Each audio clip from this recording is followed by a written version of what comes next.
Hindi medium वाले science के ये पेपर देख लें किस तरह का क्वेश्चन आ सकता है। क्षारीय विलयन का पीएच कितना है? 7 से अधिक होता है। अम्लीय का 7 से कम होता है। ठीक, अम्लीय का 7 से कम होगा। 6, 5, 4, 3, 2, 1 सब अम्लीय होगा। उसके बाद एक विलयन का पीएच मान 5 है।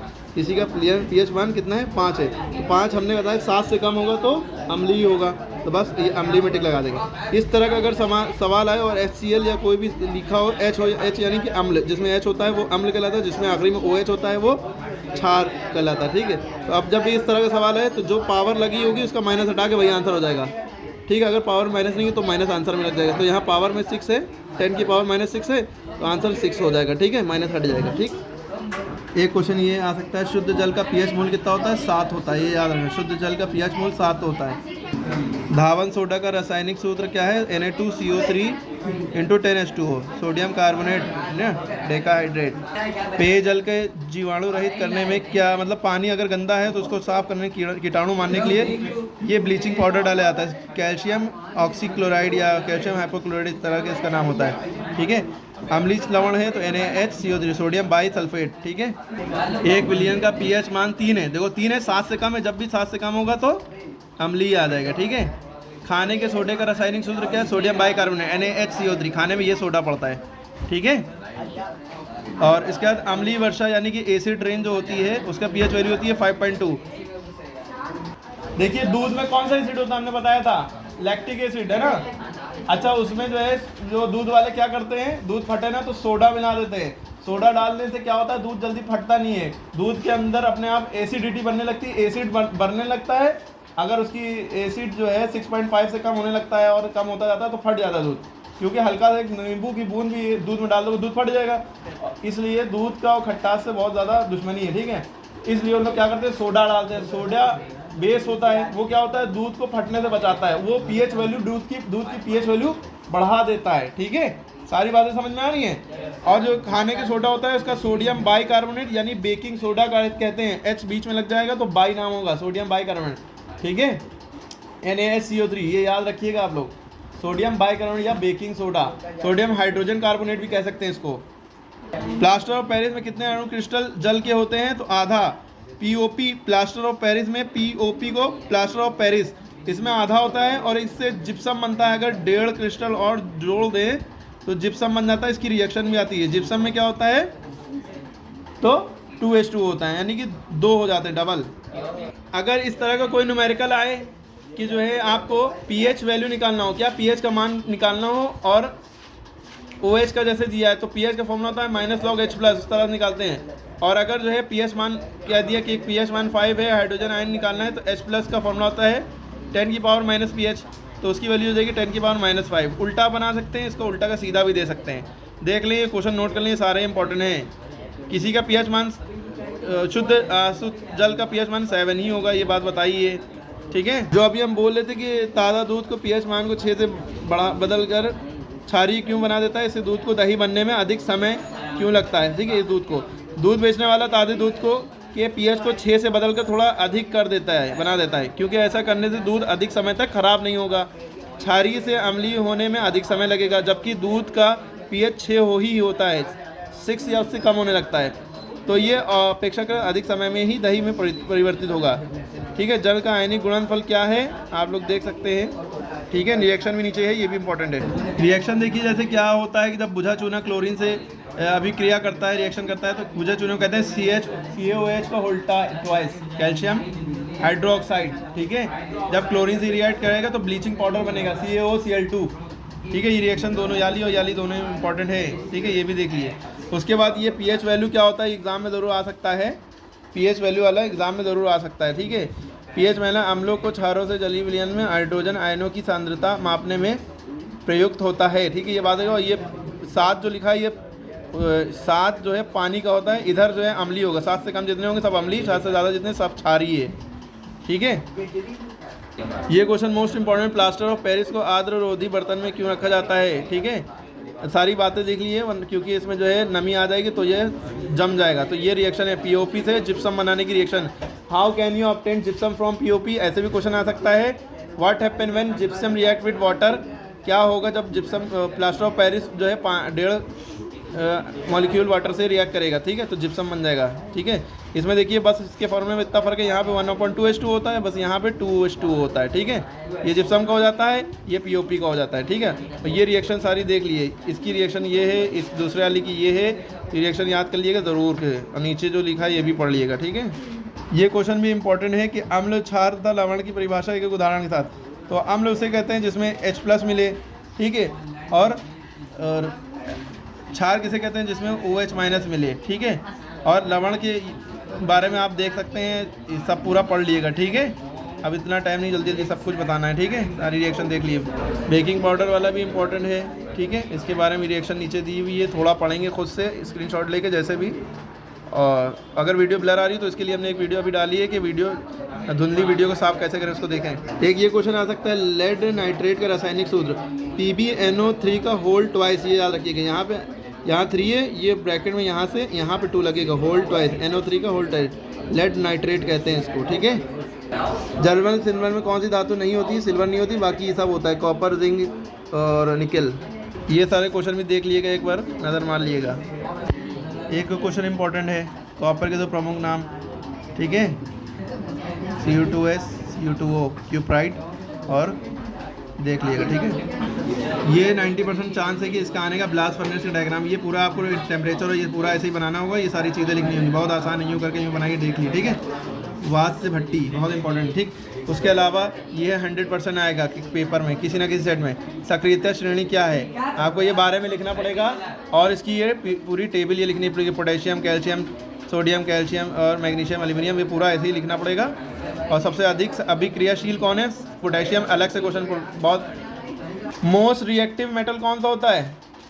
तो आप पोटेशियम टिक लगाएंगे। और सबसे कम लीस्ट रिएक्टिव गोल्ड, ठीक है, ये इंपॉर्टेंट है, क्वेश्चन ऐसे भी बन सकता है। पोटेशियम, पोटेशियम के कहते हैं। ये क्वेश्चन ये भी इंपॉर्टेंट है, मिश्र धातु किसे कहते हैं, ठीक है। 2 या 2 से अधिक धातु को एक साथ मिलाया जाए तो वहाँ पे एलॉय जिसे कहते हैं, एलॉय। एलॉय किसे कहते हैं, ये बहुत इंपॉर्टेंट है। एलॉय कहते हैं कि जब हम एक चीज़ में दूसरी चीज़ मिलाएं, 2 या 2 से ज़्यादा धातुओं को मिलाकर तीसरी धातु बनाई जाए। जैसे पीतल है तो पीतल को इंग्लिश में क्या कहते हैं? ब्रास, ब्रास और अल्फा, ठीक है। ये किससे किससे बनता है? कॉपर और जिंक जस्ते से, इन दोनों को मिला के पीतल बनता है। तो ये ब्रास जो है आपका एग्जाम्पल हो जाएगा, या पीतल आपका एग्जाम्पल हो जाएगा एलॉय का। एलॉय पूछे क्या होता है तो ये। जर्मन सिल्वर आपका किससे किससे बनता है? कॉपर, जिंक और निकल से, ठीक है। अच्छा, इन सब को जब ये पीतल बन गया तो पीतल की मशीनें, पुर्जे और बर्तन सब बनने लगे। तो इसकी डिस्कवरी सब बाद ही में हुई थी, जब ये जो है चीज़ें पहले ये डिस्कवर हुआ, इन दोनों का मिक्सर किया गया। 70% कॉपर, उसमें 30% जस्ता, ठीक है, मिलाया गया तो ब्रास बन गया। तो ये बहुत अच्छा इंपॉर्टेंट क्वेश्चन है। तो एलॉय में तो ये भी आ जाएगा कि भाई सोना, क्यों? गोल्ड जो होता है उसमें आप जानते हैं 100% गोल्ड तो होता नहीं। सोनार लोग क्या करते हैं, 3-4 कैरेट के गोल्ड होते हैं, जैसे 24 कैरेट का हो गया और 22 कैरेट का हो गया और 18 कैरेट और 14 कैरेट।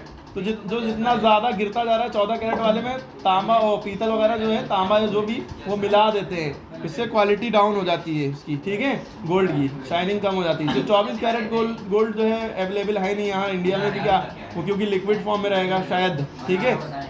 और दुबई वगैरह में सबसे अच्छा सोना शायद मिलता है, ठीक है।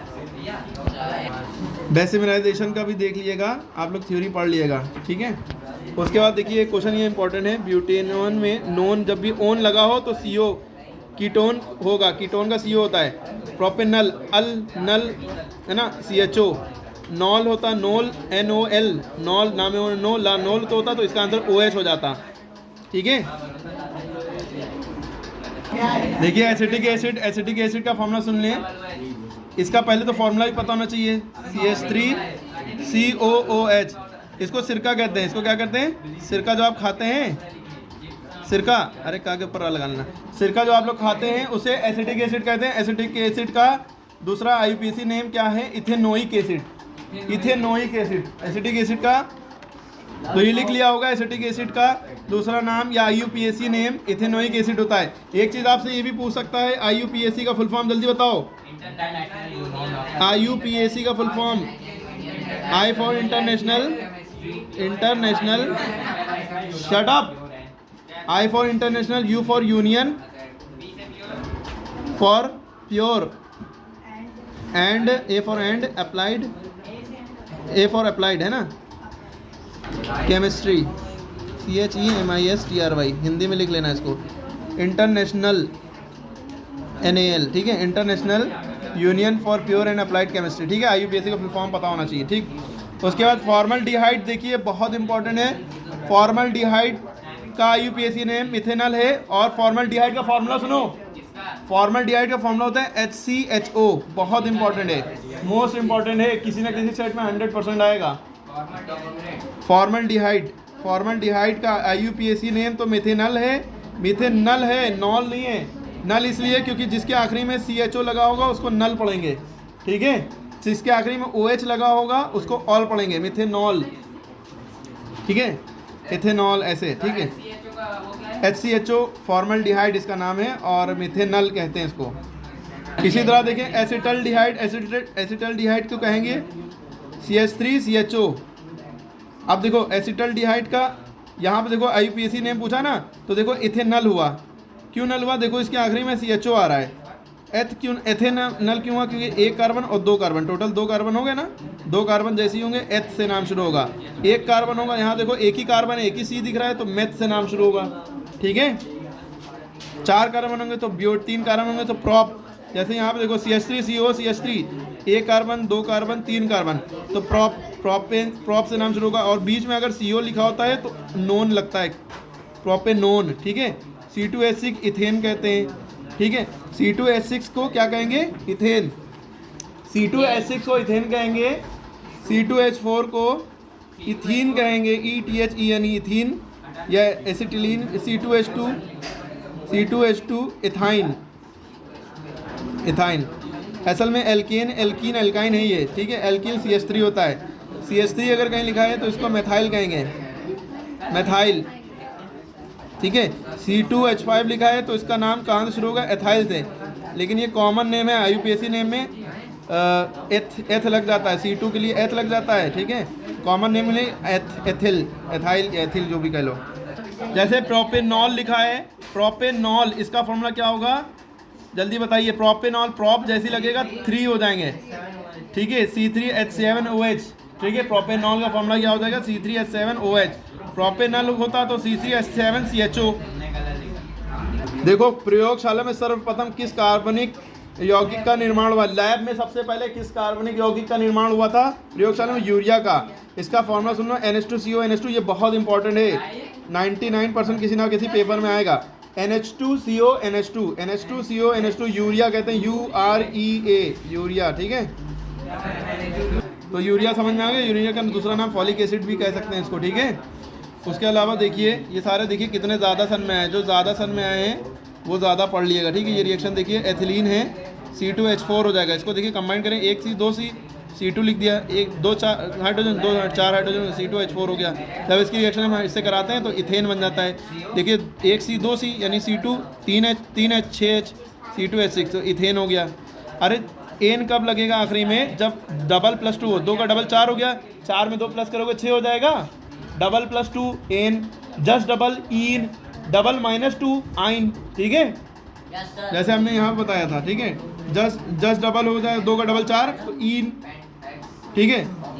और अगर डबल प्लस 2 है, 2 का डबल 4 प्लस 2 6 हो गया तो एन, डबल -2 आइन, ये उसको समझ में आएगा जिसने IUPAC पहले से पढ़ रखी होगी। पूरा क्लास में 6 घंटे तक IUPAC समझाया था, पूरा 6 घंटे तक कुछ और नहीं पढ़ाया था। जिसने उस दिन अटेंड किया होगा पूरा IUPAC एक ही दिन में ख़त्म किया था, सारे फॉर्मूले, सारे नाम, सारे सब कुछ।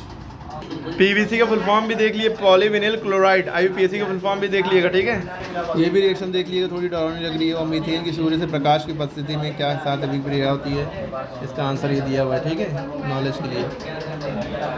और एथिल अल्कोहल यानी C2H5OH को रिएक्ट करेंगे। P2O5 का फॉर्मूला नाम भी, फॉर्मूला भी याद रखिए, फॉस्फोरस पेंटाऑक्साइड है। क्या है, फॉस्फोरस पेंटाऑक्साइड, दिख रहा है, ठीक है। एक ये रिएक्शन देख लिए,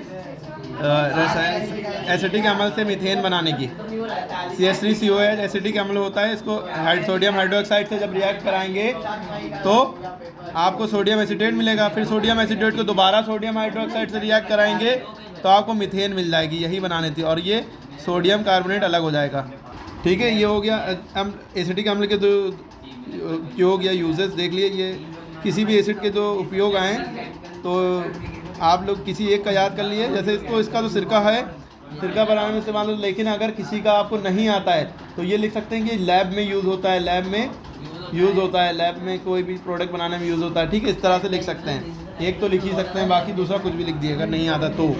साबुन क्या है? साबुन यानी कि सोप C17H35CONA, ये फॉर्मूला याद कर लिए। ठीक है, जो साबुन बनाने में जो चीज़ें यूज़ होती हैं तो तेल और वसा, फैट और ऑयल, दो चीज़ें है ना, और कास्टिक सोडा, फैट वसा, फैट ऑयल कास्टिक सोडा, ये चीज़ें यूज़ होती हैं साबुन बनाने में। ठीक है, फिर से देखिए इंपॉर्टेंट चीज़ सामने आई, फॉर्मल्डिहाइड HCHO। फॉर्मल्डिहाइड का देखिए HCHO फॉर्मूला हमने बताया, HCHO को वो CH2O लिख भी सकते हैं। ऐसे कंफ्यूज करने के लिए CH2O लिख देंगे तो आप कंफ्यूज हो जाएंगे कि इसका फॉर्मूला क्या होगा। तो इसको हम ऐसे लिख सकते हैं, देखिए एक H हो गया, एक H हो गया, दो H हो गए, लेकिन C एक ही है तो CH2O लिख दिया। तो ये भी फॉर्मल्डिहाइड है, और एसिटिक एसिड को हम CH3COH कहते हैं, ये सिरके का फॉर्मूला है। ठीक है, इसको एथेनोइक भी एसिड भी कहेंगे ना, CH3COH को। इस तरह के देखिए बहुत से लोग कंफ्यूज होते हैं कि बनाना होता है कितने क्या होगा, मतलब इस तरह से। तो लोग देखते हैं IUPAC नेम बताना होता है, नहीं बता पाते। देखिए गिन लिया, अगर कार्बन कहते हैं, एक कार्बन होगा तो मैथ से नाम शुरू होगा, दो कार्बन होते हैं टोटल तो H से नाम शुरू होता है, ETH। तीन कार्बन होते हैं तो प्रॉप से नाम शुरू होता है, चार कार्बन होते तो ब्यूट से नाम शुरू होता है। लेकिन यहाँ कितने कार्बन है टोटल? 5, 1 2 3 4 5 कार्बन होंगे तो पेंट से नाम शुरू होगा। 5 का डबल कितना होता है? 10, 10 + 2 12, डबल + 2 यानी तो पेंट 10, आखिरी में एन लगेगा। ठीक है, इसी तरह सब कर लेंगे, जो भी होंगे सबके नाम पता होंगे, जब कितने होंगे क्या नाम उसका होगा। ठीक है, देखिए इलेक्ट्रॉन डॉट बिंदु संरचना बनाइए आ सकता है, ये वही कर पाएगा जिसको ये सब की वैलेंसी वगैरह याद होगी। ठीक है, तो देखिए कैसे, देखो सामने हम बता रहे हैं इलेक्ट्रॉन डॉट स्ट्रक्चर फॉर्मूला कैसे होता है। देखो जैसे NaCl है, NaCl है, इसको क्या कहते हैं? Sodium chloride. ये नमक का फॉर्मूला है, NaCl को कहते हैं नमक, सोडियम क्लोराइड। ये कैसे आपस में जुड़ा हुआ है, क्यों ये नमक बन गया? तो Na का एटॉमिक नंबर 11 होता है, तो इसकी वैलेंसी कितनी होती है? 1। सोडियम की वैलेंसी कितनी होती है? 1। क्यों? एटॉमिक नंबर इसका 11 होता है। 11 को अगर हम तोड़ेंगे तो 2 8 1 में टूटेगा, तो 1 एक्स्ट्रा है तो 1 ये दे देगा, डोनेट कर देगा, प्लस हो जाएगा, तो Na प्लस हो गया। लेकिन क्लोरीन का एटॉमिक नंबर 17 होता है, तो इसकी वैलेंसी कितनी होती है? 7, क्योंकि 7 तो देगा नहीं, एक ले लेगा किसी से, है ना? नहीं, गलत हो गया। क्लोरीन की वैलेंसी एटॉमिक नंबर 17 होता है, 2 8 7 हुआ, तो इसको स्टेबल होने के लिए एक चाहिए, एक ये किसी से ले लेगा, है ना? तो कितना लिया? एक लिया, तो इसकी भी वैलेंसी कितनी हो गई? यहाँ पे 1। अब ये इससे स्टेबल हो गया। ठीक है, तो एक बॉन्ड बनाएगा, क्योंकि एक एक का मामला है ना, तो एक इलेक्ट्रॉन शेयर करते हैं तो एक बॉन्ड बनाता है। ठीक है, सॉरी ये गलत हो गया है, ध्यान देखो, तुम लोग के चक्कर में इधर दिमाग इतना शोर मचा रहे हो, तो बस देखो, सोडियम का भाई एटॉमिक नंबर ये 11 होता है तो 1 हुआ। क्लोरीन का कितना होता है? 17, तो 7 इसका रहेगा, एक यहाँ 2 पर, ठीक, 2 2 4 2 6 1 7। ठीक है, तो ये इससे एक ले लेगा तो स्टेबल हो गया, और ये इसने इससे एक ले लिया, है ना, तो ये 2 में स्टेबल हो गए, ये इसके 8 पूरे हो गए। ठीक है, ऑक्टेट पूरे हो गए। ठीक है, इस तरह से होता है। तो ऐसे ही सारे बनाने होंगे आपको। इस तरह से वाटर का अगर इलेक्ट्रॉन डॉट स्ट्रक्चर फॉर्मूला पूछ ले तो वाटर का H2O फॉर्मूला होता है, तो हमने H यहाँ पे लिखा, O एक यहाँ लिखा, एक H यहाँ पे लिख लिया आगे। ठीक है, अब इसका फॉर्मूला कैसे बनाएंगे? हाइड्रोजन का एटॉमिक नंबर भी 1 होता है, उसकी वैलेंसी भी 1 होती है। ऑक्सीजन का एटॉमिक नंबर 8 होता है, तो अगर हम इसको तोड़ते हैं तो 2 और 6 में टूटता है, तो लास्ट में कितना रहा? 6। 2 इधर लगाए, 2 ऊपर लगाए, है ना, और 2 नीचे लगा दिए, 6 हो गए। एक इसने ले लिया, एक इसने ले लिया यहाँ से, और इन दोनों से इसने एक एक ले लिया। ठीक है, तो ये शेयर हो गया। ठीक है, इस तरह से हो गया ये हमारा समझ में आई बात? हाइड्रोजन का एक था, इसका इधर वाले हाइड्रोजन का एक था, इसके बाद 6 थे, इसने इधर से एक लिया, इधर से लिया, तो ऑक्सीजन के बाद 8 हो गए, स्टेबल हो गया। हाइड्रोजन के बाद 2 हो गए, 2 और 8 स्टेबल हो जाता है। ठीक है, ऐसे बनाना होगा आपको। देख लिए, क्लोरीन और हाइड्रोजन दोनों यही आ सकते हैं, किसी ना किसी सेट में आएंगे, आपके दोस्त के सेट में आ जाए, अगर आपका नसीब अच्छा हो तो आपके सेट में आ गया। देखो ये क्वेश्चन हो सकता है इस बार बोर्ड के पेपर में आ जाए, एल्केन, एल्कीन, एल्काइन से आप क्या समझते हैं? एल्केन का फॉर्मूला, एल्केन को पैराफिन और एल्कीन को ओलेफिन भी कहते हैं, ये भी पता है। एल्केन में सिंगल बॉन्ड होता है, एल्कीन में डबल बॉन्ड होता है, एल्काइन में ट्रिपल बॉन्ड होता है ना। एल्केन का फॉर्मूला होता है CnH2n+2, एल्कीन का फॉर्मूला होता है CnH2n, एल्काइन का फॉर्मूला होता है CnH2n-2। ठीक है, सैचुरेटेड अनसैचुरेटेड हाइड्रोकार्बन, ये भी डिफरेंस आ सकता है, बहुत इंपॉर्टेंट है। ठीक है, बाकी हिंदी मीडियम वाले जो दिखा हुआ है वही देख लें। यहाँ पे देखिए इसके बारे में लिखा है एल ओलिफिन या एल्कीन को ओलिफिन कहते हैं, ठीक है। एसिटिलीन को एल्काइन कहते हैं। एल्काइन का दूसरा नाम एसिटिलीन है।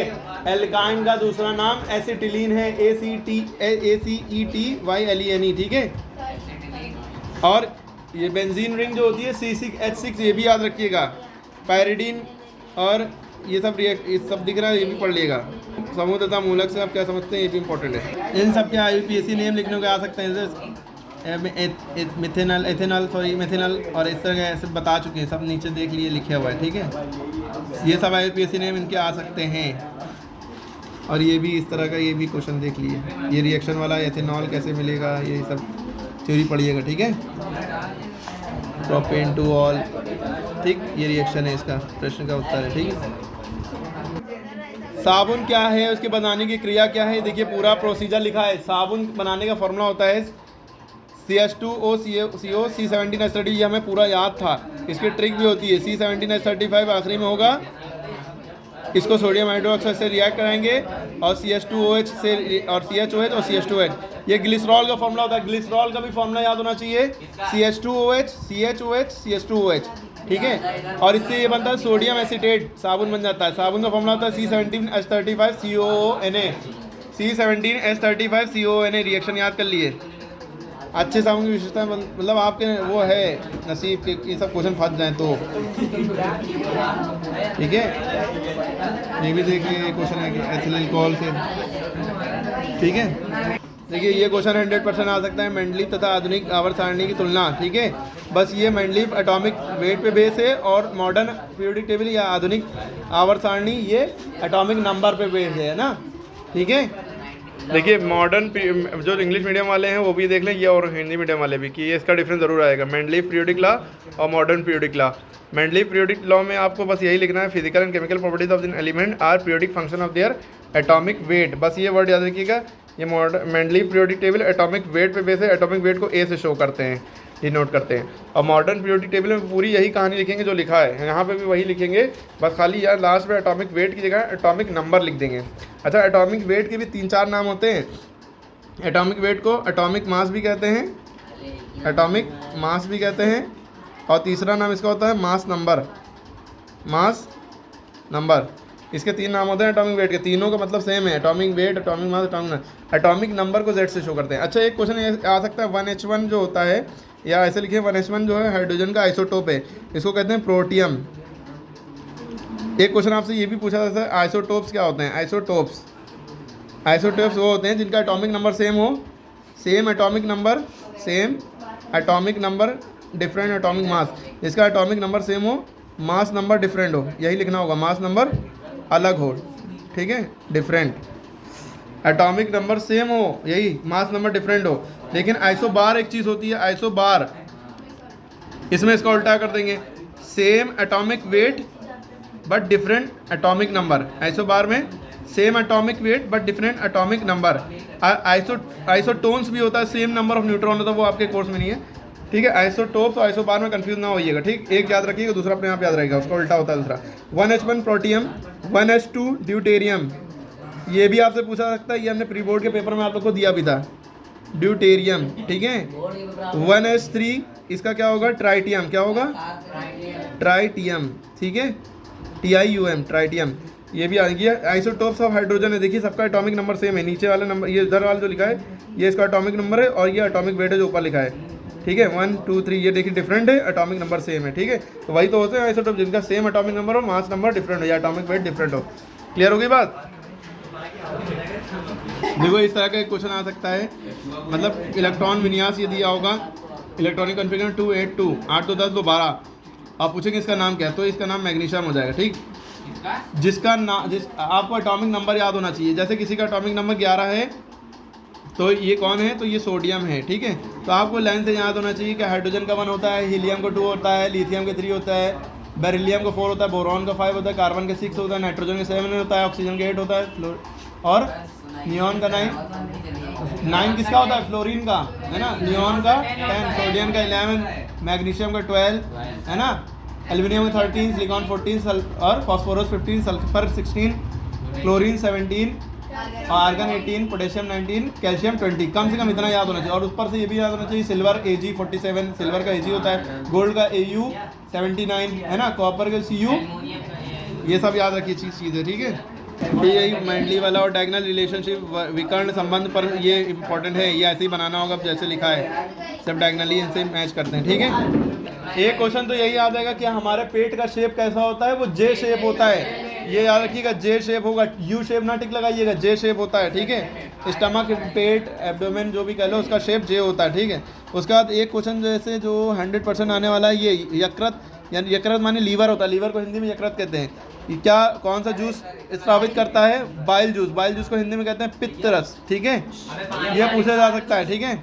एक क्वेश्चन ये भी याद रखता है कि वाटर सॉल्युबल विटामिन कौन से होते हैं, जो पानी में घुल जाते हैं, वो विटामिन जो पानी में घुल जाते हैं वो विटामिन बी और सी होते हैं। पानी में घुलने वाले कौन से विटामिन होते हैं, विटामिन बी, सी। और फैट यानी वसा में घुलने वाले कीड़ा, विटामिन ए, डी, ई, के, ये ट्रिक है, याद रखिएगा, कीड़ा ट्रिक से याद रखेंगे। जो फैट यानी वसा में घुल जाए विटामिन, वो कीड़ा है, और जो विटामिन पानी में घुल जाए, जल में घुल जाए, तो वो विटामिन बी, सी। इसीलिए विटामिन बी, सी वाली चीज़ें ज़्यादा खाते रहना चाहिए, क्योंकि आप वो पेशाब के जरिए निकलती रहती हैं, ठीक है, वरना इन विटामिन की कमी हो जाएगी। विटामिन सी खट्टी चीज़ों में होता है, ये भी याद रखिएगा। जैसे ये क्वेश्चन है, विटामिन सी का अच्छा स्रोत है संतरा, लेमन, नींबू और आंवला, ये सब विटामिन सी है। विटामिन सी की कमी से कौन सी बीमारी होती है, स्कर्वी, SCURVY। विटामिन डी की कमी से कौन सी बीमारी होती है, रिकेट्स की, RICKETS। फिर तो सुनो, विटामिन सी की कमी से स्कर्वी बीमारी होती है, SCURVY, स्कर्वी, ठीक है। और बेरी जो रोग होता है वो किस विटामिन की कमी से होता है, विटामिन B1, बेरी, बी से बेरी, बी से विटामिन बी, ऐसे याद रखना, बेरी की कमी से, सॉरी, विटामिन बी की कमी से बेरी हो जाता है, ठीक है। अरे समझ में आ रही बात, अच्छा वो तो क्वेश्चन है। अच्छा ये फुल फॉर्म देख लो, DNA RNA का फुल फॉर्म पूछ सकता है। डीऑक्सीराइबोन्यूक्लिक एसिड, RNA का full form ribonucleic acid. ADP का फुल फॉर्म होता है एडेनोसिन डाइफॉस्फेट, ADENOSINE, देख लीजिए SINE है क्या, CINE, डाइफॉस्फेट, ठीक है। डीऑक्सीराइबोन्यूक्लिक एसिड, ठीक है, राइबोन्यूक्लिक एसिड RNA का, ठीक है। TNT है ट्राइनाइट्रोटोल्यून, TNT का फुल फॉर्म हो जाता है, ठीक है।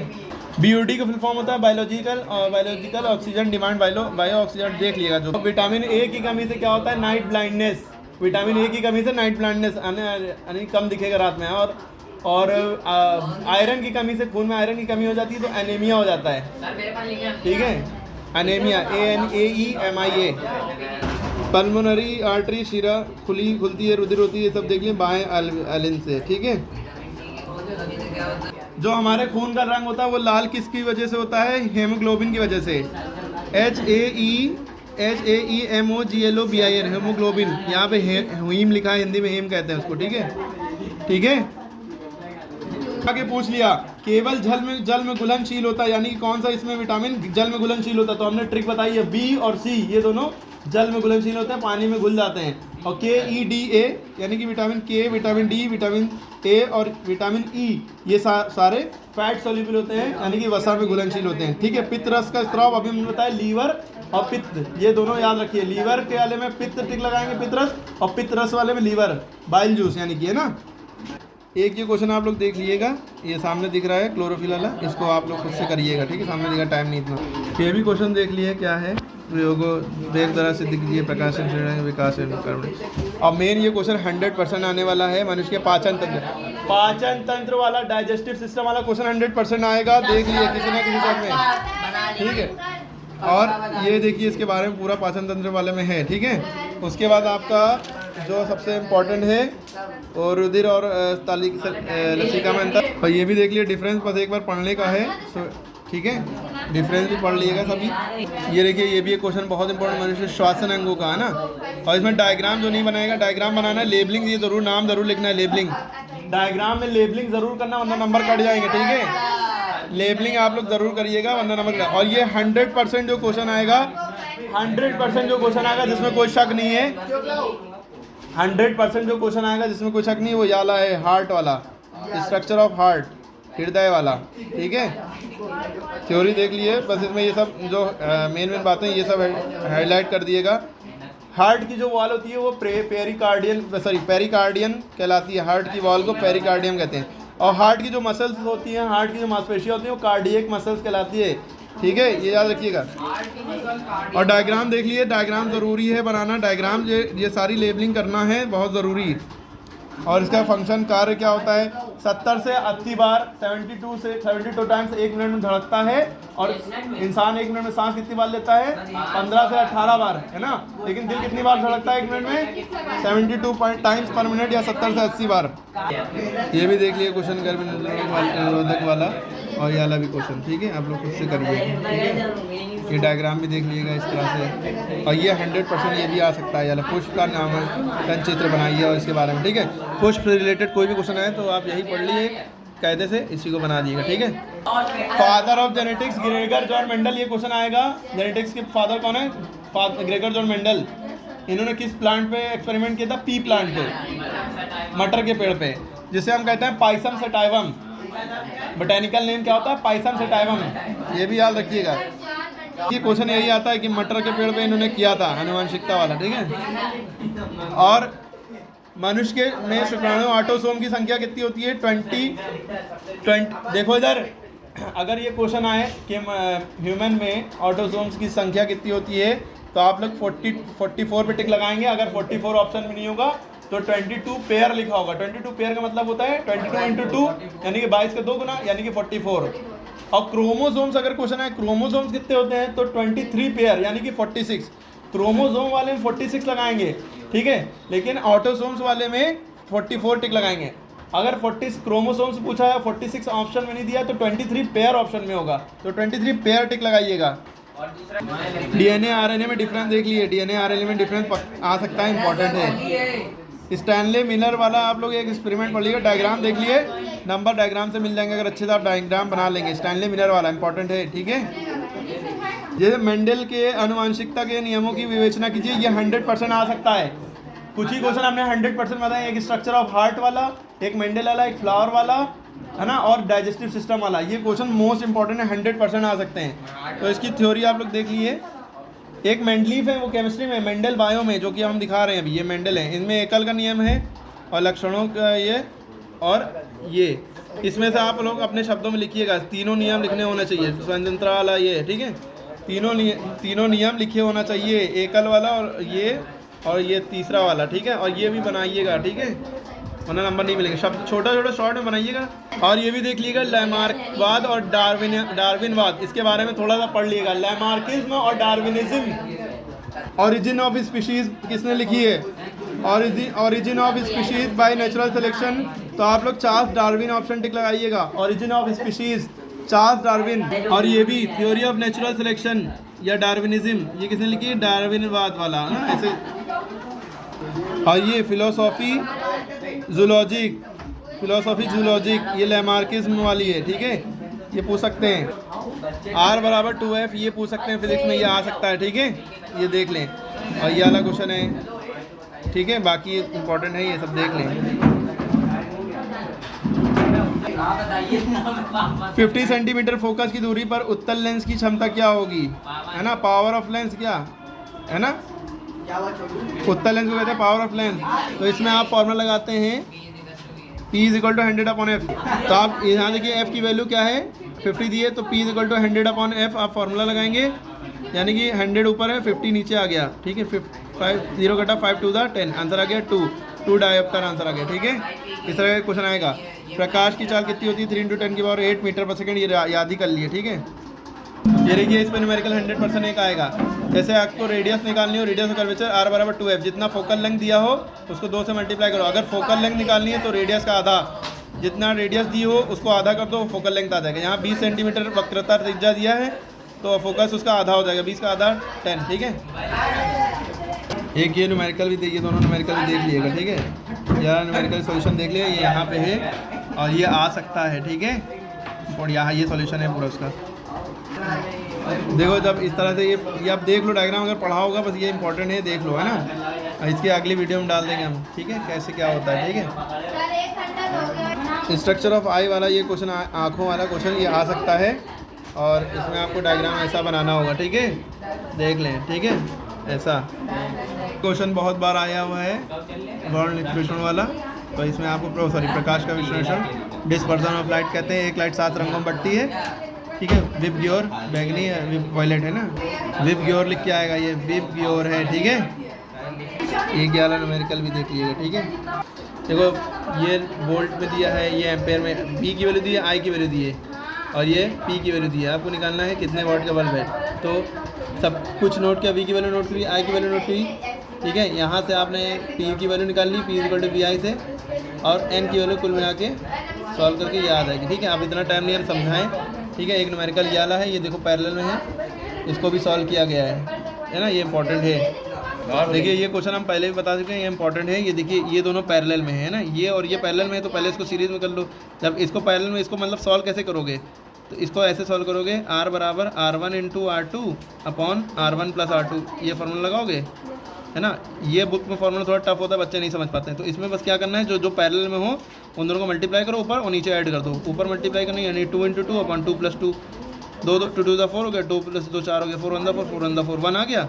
अब ये दोनों जुड़ के यूँ हो गए, सीरीज में हो गए, यानी कि अब डायग्राम ऐसा हो गया, ये 2 और ये, ठीक, ये 2 था और ये 1।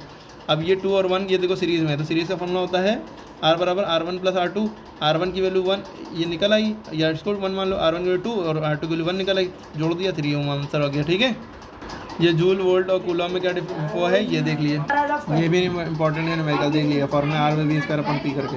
डायनेमो पूछते हैं क्या होता है, विद्युत वाहक का बल, ठीक है, ये पूछ लिया, ठीक है। Electric generator, 1 tesla 1 weber per metre square के बराबर। टेस्ला मैग्नेटिक फील्ड की यूनिट होती है, टेस्ला मैग्नेटिक फील्ड की यूनिट होती है, इसकी यूनिट होती है weber per metre square. Tesla भी यूनिट है, वेबर पर मीटर स्क्वायर भी यूनिट किसकी है, मैग्नेटिक फील्ड की। वेबर खाली किसकी है, चुंबकीय फ्लक्स की, मैग्नेटिक फ्लक्स की, ठीक है। E V B sine theta, बिल sine theta, B I L लिख सकते हैं इसको, इसका बी आई एल की फ्लक्स का फॉर्मूला होता है phi equal to B into A, ये सब हम बता चुके हैं। विद्युत द्वारा उत्पन्न करने की युक्ति क्या है, जनित्र, ये याद रखिएगा। करंट की यूनिट क्या होती है, एम्पेयर, ये याद रखिएगा। कौन सा चुंबकीय क्षेत्र का मात्रक नहीं है, देखिए चुंबकीय क्षेत्र के मात्रक बहुत सारे होते हैं, वेबर पर मीटर स्क्वायर भी होता है, टेस्ला भी होता है, newton upon ampere into metre भी होता है, और गॉस भी होता है, लेकिन ये नहीं होता है, न्यूटन पर एम्पेयर स्क्वायर नहीं होता, newton upon ampere into metre होता है, ये गलत है। तो ये नहीं, क्योंकि कहा था नहीं है, तो ये नहीं है, बाकी ये तीनों हैं, ये भी याद रखिए, जो हैं वो भी याद रखिएगा। ये देखिए newton upon ampere into metre, चुंबकीय क्षेत्र की तीव्रता, ठीक है, टेस्ला और ये, ठीक है, वेबर पर मीटर स्क्वायर, ये भी यूनिट होती है, ठीक। ये राइट हैंड थंब रूल वाला देख लें, ये इंपॉर्टेंट है, ये ऐसी डायग्राम आपको बनाना होगा, यूँ करके है ना, ठीक है, इस तरह से। और ये बायो-सावर्ट लॉ देख लिए। देखो फ्लेमिंग के दाएं हाथ का नियम और फ्लेमिंग के बाएं हाथ का नियम दोनों इंपॉर्टेंट है। यूँ करते हैं, फादर मदर चाइल्ड, यानी कि जो अंगूठा है वो फादर माने फोर्स, याली 4 फिंगर, ये क्या है मैग्नेटिक फील्ड, और चाइल्ड माने C for current, C for child, तो ये करंट बताएगी, ठीक है। ये देखो बना हुआ है, ठीक है, ये इंपॉर्टेंट है। और जो 100% क्वेश्चन आ सकता है फिजिक्स में वो ये है कि विद्युत मोटर का सिद्धांत है ना, ये बहुत इंपॉर्टेंट है, ये डायग्राम बनाना होगा आपको, ये पूरी थ्योरी देख लिए, सब हेडिंग डाल दिएगा, शॉर्ट में अंदर कुछ भी लिख दिएगा, ठीक है, जो समझना है। और ये चुंबकीय वाला, ठीक है, देख लें भाई, जनित्र किस सिद्धांत पर कार्य करता है, ठीक है। और इसमें थ्योरी है, और भी समझ के कर सकते हैं अपने शब्दों में, बहुत बड़ी थ्योरी है लेकिन अपने शब्दों में छोटा सा कर दिया। और ये जिसके द्वारा जनित्र है ना, ठीक है।